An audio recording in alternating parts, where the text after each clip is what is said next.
of course, we're going to be looking, of course, Mr. Henderson, the Premier League legend. We've got to put that on his name because he has had such an illustrious career in the Premier League, isn't he? Yes, absolutely. I mean, I think that it's fair to say that Jordan Henderson is certainly comparable to the very best captains that this country has ever seen. Like, when you think about iconic Premier League captains over the years, I think Jordan Henderson's name deserves to be mentioned. Obviously, when you think of iconic captains, you immediately go Roy Keane, you immediately go John Terry, and I wouldn't put Jordan Henderson in that bracket, but I would say that he is certainly comparable to anybody in a rung below that. I think he is a truly, truly great leader, and he's got to be Liverpool's best captain since, I don't know, Alan Hansen? In terms of just Big Alan Hansen. Yeah. Mr. Henderson as good as me, man. Alan Hansen. I think that's fair, though. Do you think that's fair enough? Look, I know that Captain Steven Gerrard, reliable, isn't he? Steven Gerrard's a better player. Steven Gerrard's better at every aspect of football. But in terms of being a captain, if you look at what Jordan Henderson has done with that armband on at Liverpool, it's truly inspirational. Like, he is absolutely sensational. Think about what he's done. Think about the intensity that he managed to get that team playing with. Do you know, there's like two things that I think demonstrate quite how brilliant he is as a captain. Do you remember when they lost the European Cup final in Kiev?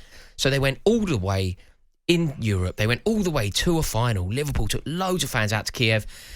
They got really unlucky and they were done by Real Madrid and they lost that final.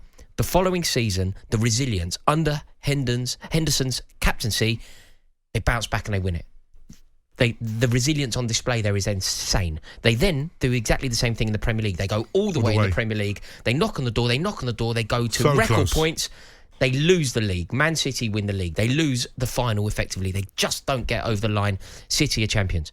The following year, what happens under Henderson's stewardship? Bang. They bounce back, resilient, and they win the Premier League. Henderson as a captain, he is comparable to the very best. Absolutely.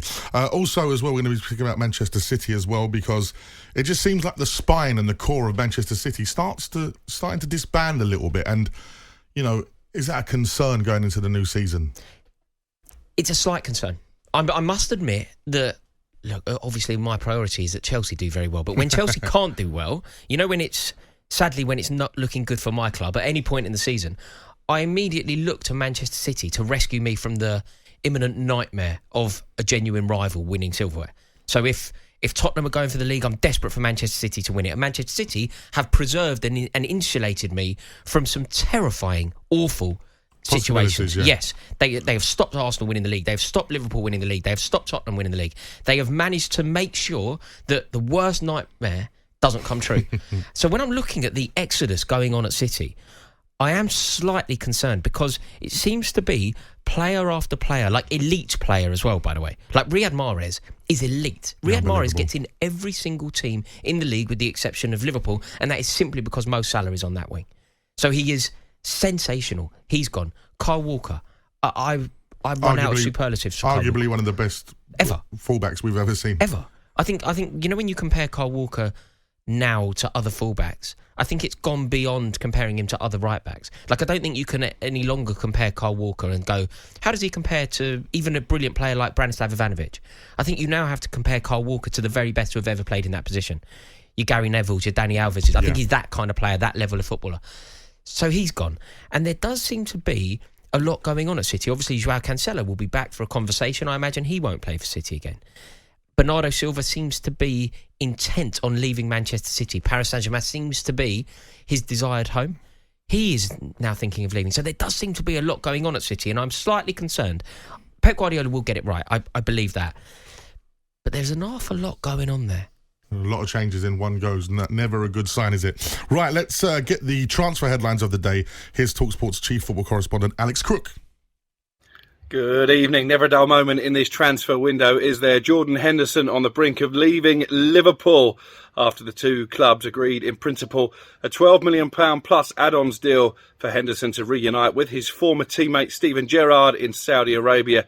Henderson has left Liverpool's pre-season training camp to complete the formalities of the deal. No doubt that will invoke widespread criticism. Staying with Saudi Arabia, Riyad Mahrez on his way out of Manchester City, having been left scolded by being omitted from both the starting lineup for the FA Cup final and the Champions League final.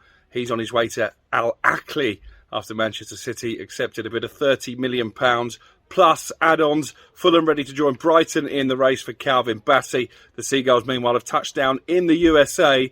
Moises Caicedo, talkSPORT, understands very much part of their travelling party after Chelsea yesterday had a £70 million bid rejected for the Ecuador midfielder.